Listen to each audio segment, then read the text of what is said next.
Es la semana de los Reyes. Todo estamos pensando en los Reyes Magos, a ver qué van a traer, qué regalos me van a traer. Aquí en el programa estamos recomendando cosas, retiros, cursos, formaciones y, por qué no, también un buen libro como este, El poder de sentirme sentido, de Lluís Duran. A Lluís Duran lo conocéis muy bien, porque ya ha estado con nosotros varias veces. Estuvo en una entrevista también en la tertulia de la hostia espiritual que se estrenó, además con mucho éxito, hay que decir. Todos los comentarios que hubo después, muy bien, Lluís, bien dicho, ahí, muy bien. Hombre, sí, porque además éramos solo dos hombres con tres mujeres, entonces ahí equilibramos muy bien la energía masculina y tal, estuvo muy bien. Había guerra. Había guerra. Lluís, bienvenido. Gracias. Lluís, que es experto en gestión emocional, terapeuta emocional integrativo, y precisamente con él quería hablar de esto del sentido de la vida, ¿no? Que muchas veces nos lo preguntamos. Bueno, ¿quién tiene tiempo? Porque en los países, por ejemplo, que dicen algunos tercermundistas y que están en mecanismo de supervivencia, no tienen ni tiempo de preguntarse qué es esto del sentido de la vida, ¿no? Son más, bueno, pues cacaos mentales que tenemos aquí en el primer mundo, que como tenemos las necesidades cubiertas, pues le damos mucho al coco y todos nos preguntamos, ¿tiene un sentido la vida? ¿Tiene un sentido la existencia? Lluís, ese no tiene ningún sentido. Quizá preguntarse si la vida tiene sentido es el inicio de la neurosis. O querer darle un sentido que no tiene. ¿La vida tiene sentido? Si uno termina viviendo en coherencia con uno mismo, yo creo que le encuentra el sentido. Es decir, vive pleno, con sus cosas positivas, sus cosas negativas, pero sabe lidiar con ello. Entonces, es fácil. Al final se trata de sentirte en coherencia con quien tú internamente sabes que eres y a partir de ahí ir lidiando con las cosas que nos pasan en la vida. Tú lo has dicho muy bien. En los países donde el modo de supervivencia está, no sé si hiperactivado, pero es que no tienen otra cosa, pues probablemente no se llegan a hacer las pajas mentales que nos hacemos Es que... en el... Que dices, a ver, ¿esto es la sociedad del bienestar? ¿Estamos seguros de que esto es la sociedad del bienestar? Porque yo a veces tengo mis dudas. Bueno, no es una sociedad del bienestar. No lo es. No, estamos persiguiendo, la mitad de la gente está persiguiendo cosas que quiere y no puede, o que no son para él, o que no, o a las que no puede acceder, o porque no son verdad también. Y la mitad escapamos de cosas que nos han pasado y nos condicionan constantemente la vida y queremos escapar de... Mucha gente es capaz de sentirse mal y entonces le buscamos un sentido. Pero al final vivir no es fácil. Tampoco nos explican lo que es vivir. Que es que no nos explican qué es vivir. En el colegio no. Y los padres a veces bastante trabajo tienen con lo suyo, como para que le expliquen al niño qué es el sentir o qué es el sentido de la vida. Porque a veces ni te escuchan tampoco. Yo el otro día estoy hablando de este tema con mi hijo, que tiene 11 años. Dice, papi, no me vengas con rollos, me decía. Que eres un rollista profesional. Y digo, bueno, porque quizá aún no tienes la edad, pero llegará un momento que te lo preguntarás, porque todos nos lo preguntamos. Es decir, yo creo que todos necesitamos como un... ¿Cómo se suele decir esto? Un horizonte, ¿no? Saber hacia dónde vamos, a qué hemos venido a este mundo, qué sentido tiene nuestra vida, nuestra existencia, ¿no? Porque pensar que somos fruto del azar y ya está, aún no lo puedes esperar. No, pero yo creo que si vas viviendo y vas superando etapas, te vas sintiendo bien, vas progresando, vas avanzando, yo creo que con tu bagaje le encuentras un sentido a lo que he ido pasando. Cuando echas la vista atrás. Claro. Pero en el momento no se lo ves, ¿eh? Tienes que esperar que pase un tiempo. Porque estamos en la sociedad del presente eterno y porque mirar al pasado es malo, proyectarse en el futuro es peligroso, pero es que sin el pasado y sin el futuro no somos nadie. Somos lo que hemos vivido y en el futuro es ya mismo. Y terminaremos siendo en consecuencia de cómo hemos vivido o cómo nos han enseñado a vivir o cómo nos hemos tenido que preparar ante la vida que nos ha tocado afrontar. ¿Qué es lo que da sentido a tu vida, Lluís? Lo que da sentido a mi vida, para mí hay un momento clave que es cuando encuentro a la que hoy es mi mujer. Qué bueno. Y la madre de mis hijos, que no es que le diese un sentido a mi vida, es que por primera vez me conecté con alguien con quien me sentía seguro. Y a partir de ahí pude cambiar el rumbo que había tomado mi vida. Por eso es el título del Poder Sentirte Sentido no es tanto encontrar el sentido de la vida, sino encontrar a alguien con el que sentirte tú y ver que no es peligroso conectar. Con otro ser vivo. Ni con otro ser vivo, ni con lo que pasa en tu interior. Es decir, encontrar a alguien que te acompaña, que te sostiene, que te hace sentir seguro. ¿Cómo se llama ella? ¿Se puede saber? Se llama Marta. Marta, un saludo. También le dan mucho sentido a mis hijos, que refuerzan todo eso que venimos a... Pero a mí lo que le da más sentido es entender el por qué o cómo llegamos a sentirnos como nos sentimos. Y por qué mucha gente le cuesta avanzar cuando para otros es mucho más fácil. Y entender que cuando eres pequeño es básico sentirte sentido. Es decir, que estás en un entorno donde te miran, te regulan, te hacen sentir seguro, te hacen sentir importante, querido. Es la base primordial para esa evolución y para luego, cuando llegue el momento, sí que encontrarle un sentido a tu vida. Pero es que sin eso somos muchos los que hemos vivido en una supervivencia constante, hiperactivada. Y en ese estado es muy difícil, es imposible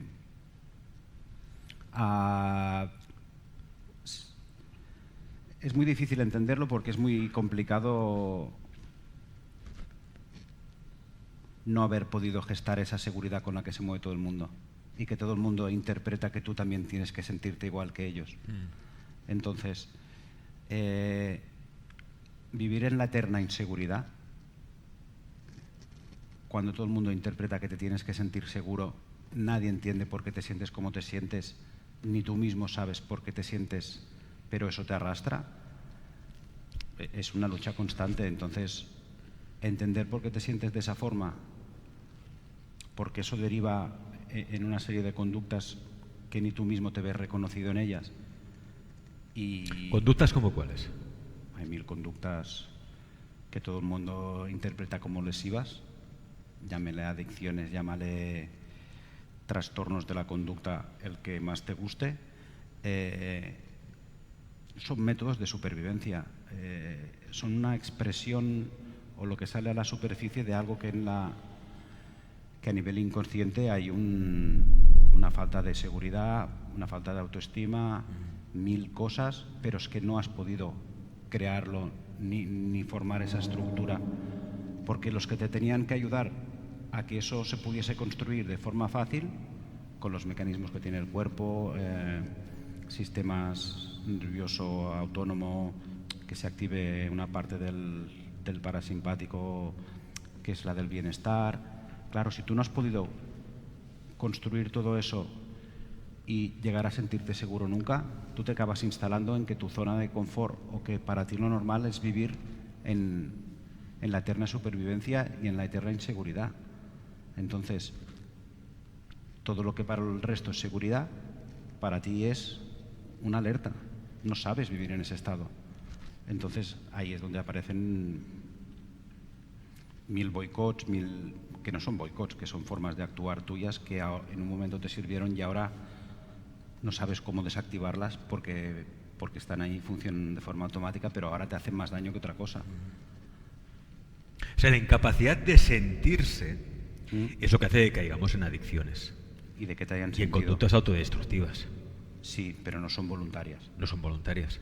Eso es lo que tiene que quedar muy claro. Claro, porque son como irresistibles, ¿no? Es decir, caes ahí. Es un tsunami que te pasa por encima. Es un tsunami que te pasa por encima. Y tú dices, no quiero, pero caigo. Claro, porque tu recurso para sobrevivir a eso que te está pasando por encima, precisamente esa conducta autodestructiva. Que hay una parte tuya que piensa que eso te va a... Pero fíjate, Luis, que esto se aplica a todo. Es decir, pero cuando uno piensa en adicciones, ¿qué suele pensar? Pues en drogas, que es el tabaco, es el alcohol. Estamos en una sociedad profundamente adictiva a todo. Es decir, a los móviles, la adicción a la dispersión, a no estar con nosotros mismos. Siempre estamos buscando algo que hacer, ¿no? Agenda llena, alma vacía. Siempre buscamos cosas que hacer. Hay una adicción al hacer continuamente. ¿Por qué? Porque no queremos sentir o tenemos miedo a sentir lo que hay aquí dentro. Sí, nos escapamos. Pero es normal, ¿eh? Porque si lo que hay es doloroso... Pues, pero es que si no sientes el dolor, ¿cuándo lo vas a sanar? Si el dolor no lo quieres sentir, ¿cómo lo vas a sanar? Sí, pero no es un dolor que tú puedas sostener. Es un dolor que te pasa por encima y te abruma y te hunde.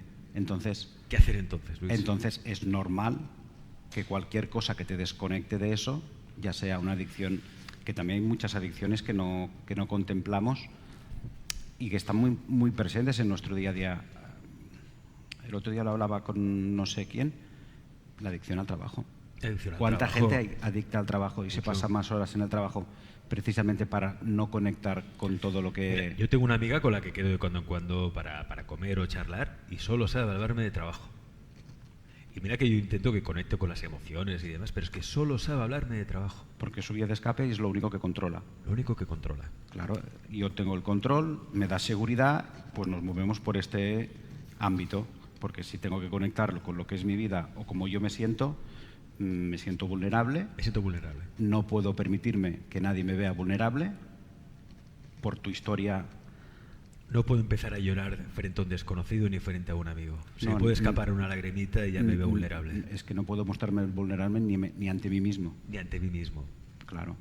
Me avergüenzo de mí mismo. Claro. Me han hecho sentir vergüenza de mí mismo. Sí. Entonces eso tiene un poder, que es lo que te decía, que cuando aparece no es una cosa que se puede sentir y reconocer y luego transitar.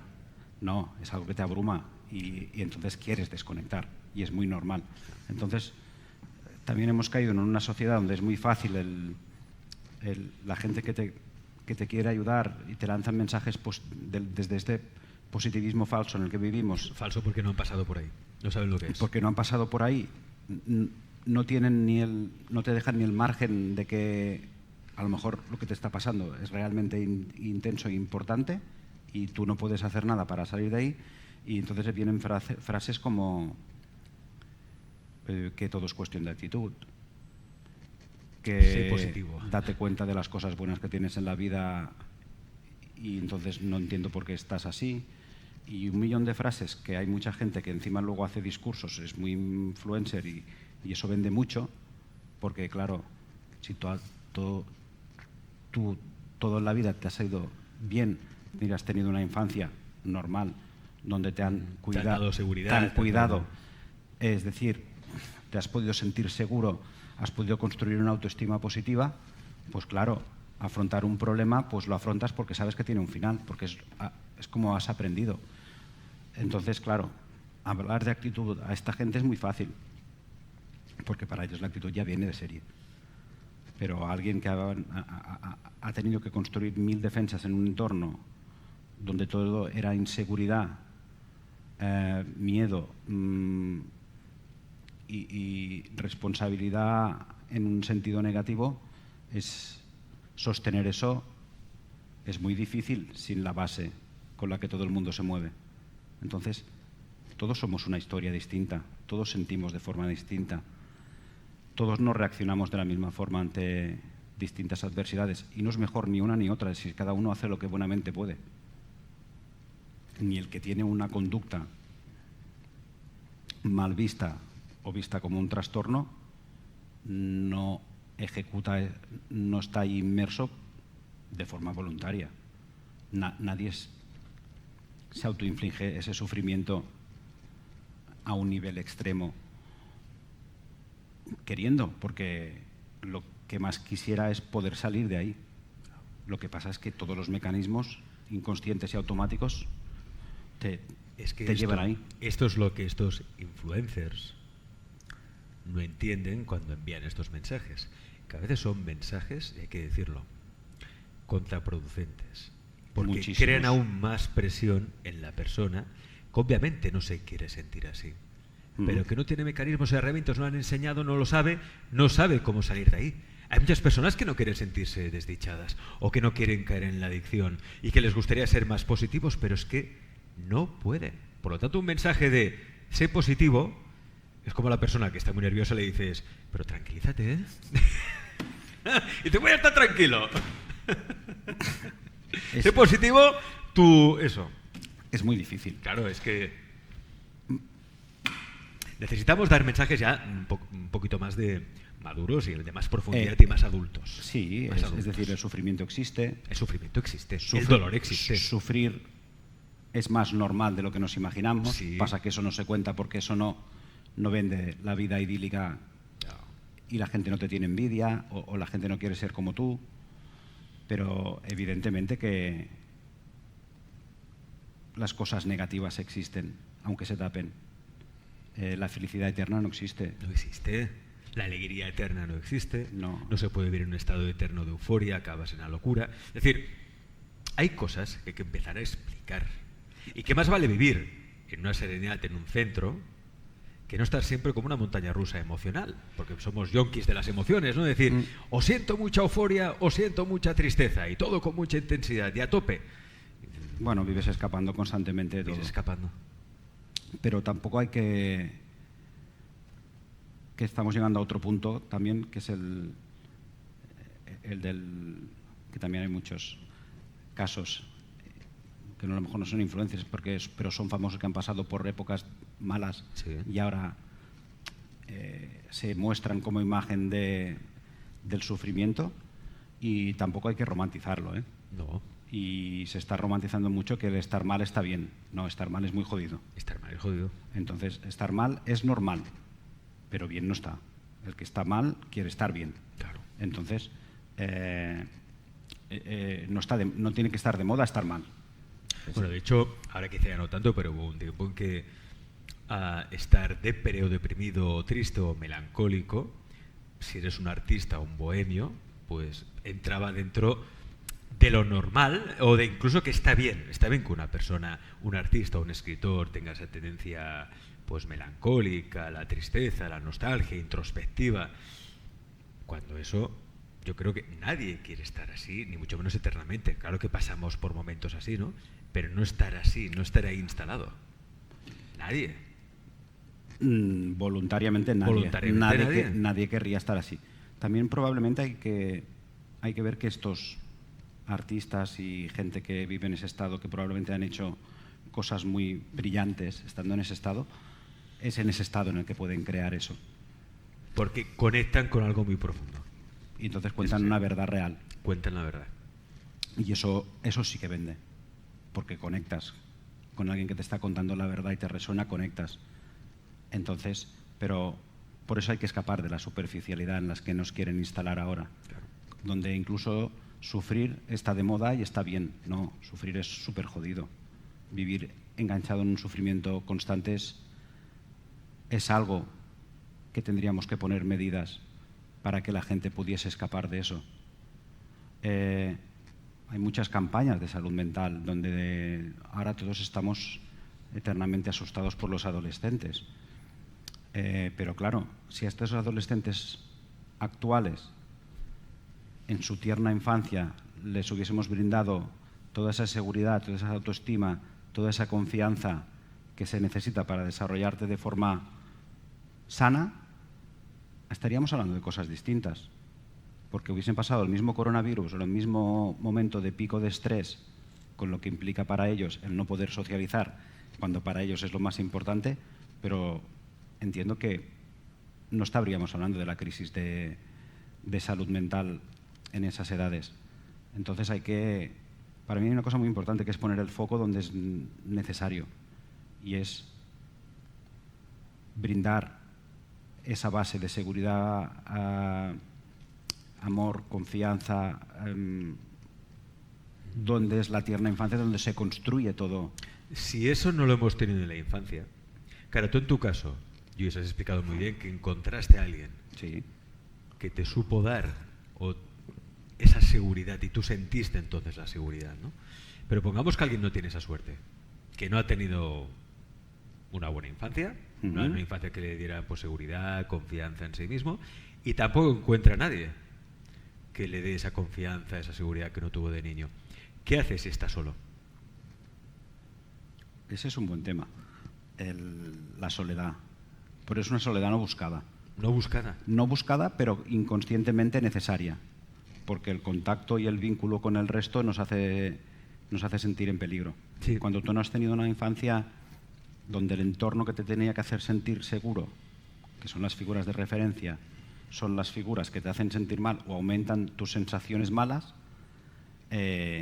tú lo que aprendes es que es mejor estar apartado que estar cerca. Entonces, antes de que tú me hagas daño, me vincule o me relacione, Me voy a la cueva. me mantengo a cierta distancia y soy el asocial. Pero no es un mecanismo que yo quiera de forma voluntaria, porque probablemente me gustaría estar ahí en medio con todo el mundo. Pero hay algo dentro de mí. Pero prefiero no sentir el rechazo, me aseguro que no me va a rechazar nadie y me mantengo a 10 metros. Y esa es una soledad no buscada y que también atrapa en un sufrimiento muy bestia. Muy bestia, muy bestia. Y eso está muy probablemente en el núcleo y en la base de todos esos trastornos que hablábamos antes. Por eso a esa gente, entre la que me incluyo, nos es tan difícil pedir ayuda. Si tienes la suerte de encontrar a alguien que te hace sentir que por fin hay al menos alguien con quien estás a salvo, es mucho más fácil, porque ahí sí que puedes.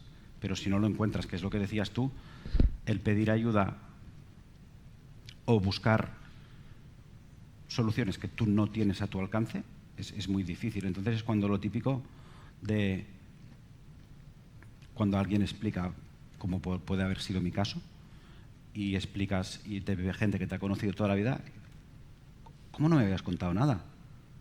Si no lo parecía, ¿cómo es que no me dijiste nada? No, yo cómo voy a mostrarme vulnerable si yo no puedo hacer eso, porque me puedes destrozar ya más de lo que ya estoy. Entonces, hay que entender todas estas barreras o protecciones que nos ponemos, a las que llamamos ego.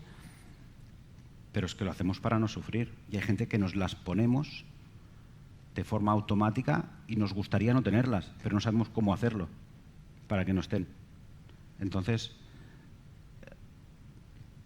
normalmente, el que no puede pedir ayuda y se siente muy solo, normalmente es una persona que ayuda mucho al resto.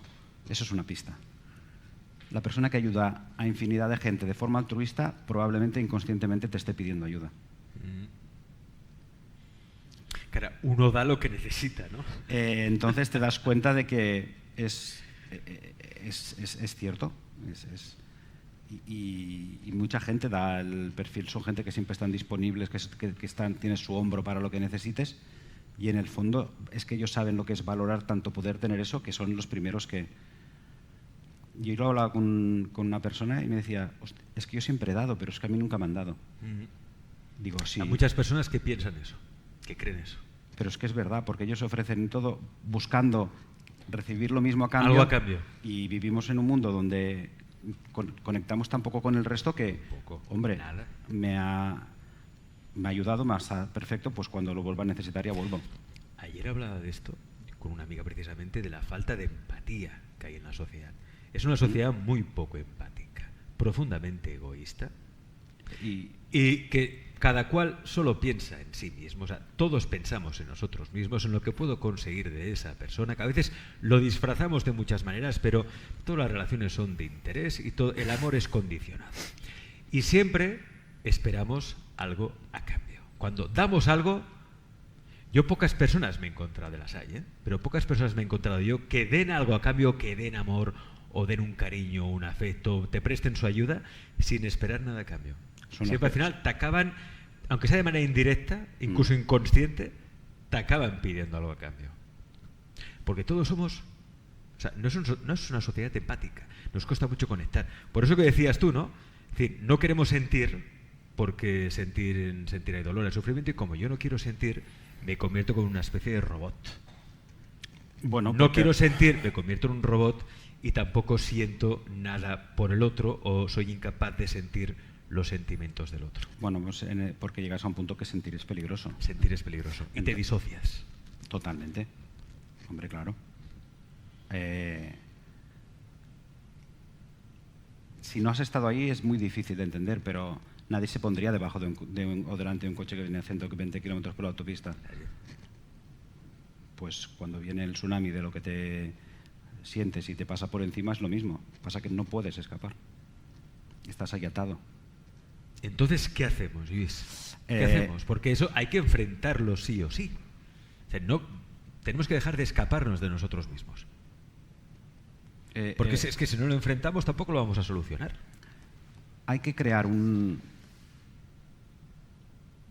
entorno, una sociedad, mini sociedad empática, un colectivo donde tú puedas mostrarte y conectar y poder estar en un ámbito o en un entorno donde tú puedas sentirte seguro.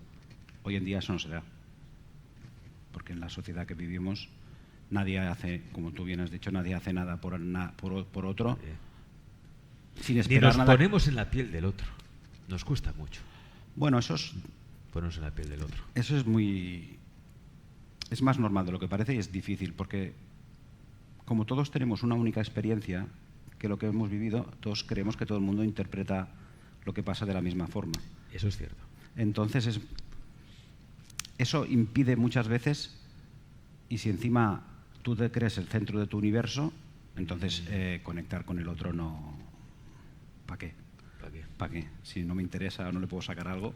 No le puedo sacar nada, ¿para qué? Entonces que conecte él. Pero es parte de lo que le hicieron a esa persona de niño cuando se quedó más solo que nadie y tuvo que salir a solas a flote. Pasa que tenía las herramientas, pero como consecuencia él no conecta con nadie para ayudar ni nada, o simplemente para socializar, simplemente hay un interés. En tu caso, por ejemplo, Luis, cuando alguien va a tu consulta, te pide ayuda y te viene con esta problemática precisamente de o sentirse solo, que no ve un sentido a la vida, es decir, ¿cómo trabajas con él? ¿Cómo lo haces para que llegue a ese sentido y que viva mejor al fin y al cabo? Al final te das cuenta que cuando alguien tiene la valentía, porque dar el paso en estos casos es de gente valiente, sí, pedir ayuda, porque no les cuesta a lo mejor infinitas veces más que alguien que todo sabe que se soluciona. Entonces, son procesos muy largos, porque hay que cambiar muchas cosas internas de la base de su personalidad, donde lo negativo es lo normal, no es lo positivo, que debería haber sido lo normal. Entonces al final, tienes que ver que ese individuo o esa persona tiene que crear su propia seguridad. No puede condicionar su seguridad a nadie. Claro que es lo que no tuvo, si no lo tendría. Entonces, es un trabajo donde, aparte de ir quitando intensidad a todo eso que abruma y puede ser, o lo puedes empezar a sentir de forma menos intensa, empezar a construir una parte tuya como si todo lo que se hubiese podido desarrollar de forma normal. Y al final esa parte es la que se tiene que quedar y poder como acoger a todas las otras partes que todavía se sienten vulnerables. Entonces es un trabajo donde hay que estar muy comprometido con uno mismo. Es muy fácil a la más mínima desconectar, porque ya te digo, inconscientemente continúas pensando que tu zona de confort es sentirte mal. Eso juega muy en contra. Existe una alergia a la felicidad. Es decir, si me siento bien a la felicidad o a sentirse bien, es cuando más alertas se me pueden activar. Entonces es un camino donde es la lucha constante, donde por desgracia lo negativo y el sentirse mal ha tenido demasiado peso. Entonces, hay que construir esa nueva seguridad y a la vez que vas construyendo ir recuperando esas partes que tiran inconscientemente de ti, o que cuando paras un proceso y estabas medianamente bien, ¿no? O te crees que ya está... Porque hay mucha gente que a la que siente un poco bien también abandona. Abandona el proceso. Sí. Y luego vuelve a caer. Y se creen que está muy bien, pero luego el inconsciente tiene una forma para volver a restarte la resaca. El inconsciente es muy cabrón. Bueno, son las famosas recaídas. Yo estaba bien y vuelto a estar mal, pero son procesos inconclusos. No se ha llegado a que eso que estás construyendo se afiance y se quede y haya podido quedarse como lo fijo, o al menos esa parte fija te permita desde tu conciencia poder manejar eso. Pero son personas totalmente... Entonces, ¿cómo lo trabajas tú, Lluís? ¿A través del diálogo? ¿A través de qué tipo el de...? diálogo es necesario para tener mucha información. Sí.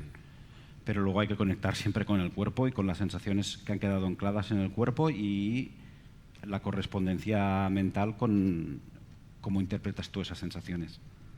Entonces hay que ir quitando eso, eliminando todo eso y a la vez ir construyendo una nueva parte tuya donde tú sí que te sientes bien o tú te sientes seguro. Ir aumentando esto y que esto pueda hacerse cargo y darle a esas partes infantiles todo eso que no tuvieron. Y ser la figura de referencia. Y si te fijas, al final es que termina siendo tú tu fuente de seguridad. Y ahí es donde concluyen todas esas cosas de a mí no me puede querer nadie si yo no me quiero. Si yo tengo una baja autoestima, ¿quién va a ver algo bueno en mí? Porque tú no transmites eso. Claro. Pues al final es poder construir eso donde tú puedes por fin sentirte seguro contigo mismo. Tú por fin no necesitas a nadie para que te validen. Tú te sostienes a ti mismo. Llegar a ese punto es difícil. Llegar a ese punto es... Difícil en el sentido de... Porque todos siempre necesitamos como un refuerzo positivo de fuera, ¿no? Que alguien nos diga que lo estamos haciendo bien, o que nos diga si estamos guapos o no, o que nos diga si esto lo hacemos bien o no lo hacemos bien, o que nos den una nota, es un 6, es un 7, es un 8, es un 9, es un 10. Y a través de esos refuerzos positivos del exterior vamos cimentando nuestra autoestima. Pero es posible tener una buena autoestima sin necesidad de recibir esos refuerzos positivos. Yo creo que si en la edad crucial, cuando eres más pequeño y creas esa seguridad en la que luego se basa toda tu autoestima, si ahí tú te has sentido y acompañado, sin presión, sin juicio, sin esperar nada a cambio de ti, yo creo que todo eso luego tú tienes mecanismos suficientes para... Lo manejas.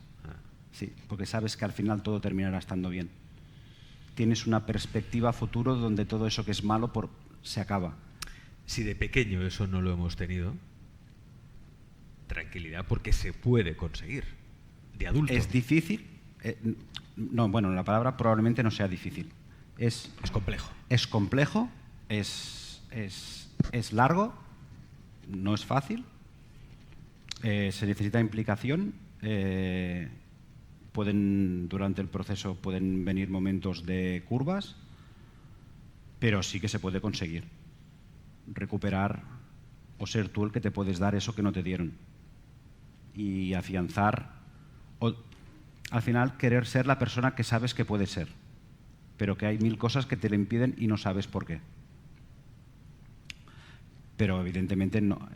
Claro, si tú has estado 40 años donde lo normal para ti es sentirte mal y eso siempre te arrastra, eso no se puede cambiar. Eso no se cambia de la noche a la mañana. No, ni en 6 meses. Ni en 6 meses.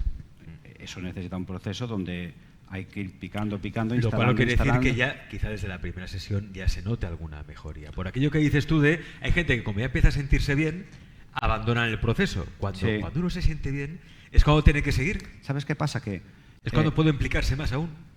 Sí, pero es lo que te decía de la alergia a sentirse bien. Hay gente que al empezar a sentirse bien, es que se sienten muy inseguros porque no saben qué hacer ahí. No saben qué hacer. En esa zona. ¿Qué hago yo ahora que me siento bien? Si para mí lo normal es manejar 1000 problemas y siempre poder escapar. Lo normal es estar amargado, ser un cínico. Imagínate que de repente... me siento Entonces, bien. Ahí hay mucho boicot. Es una cosa que te arrastra y te dice, no. esto es muy complicado, no pierdo totalmente el control, me voy a la zona conocida donde está todo mal, pero más o menos aquí me muevo y eso te arrastra y entonces eso es complicado. Por eso es un proceso que nos cortó y que tiene sus complejidades, pero es un proceso que merece mucho la pena vivir. ¿Por qué? Porque esto nos ha pasado a todos, ¿eh? Yo conozco poca gente que haya tenido una infancia con esa transmisión ideal de seguridad y confianza por parte de nuestros padres. En la generación que venimos es básicamente... Es excepcional. Sería... Contarse a alguien así es muy excepcional. Entonces tenemos la autoestima pues hecha a unos zorros, ¿no? Hay que empezar a trabajarlo.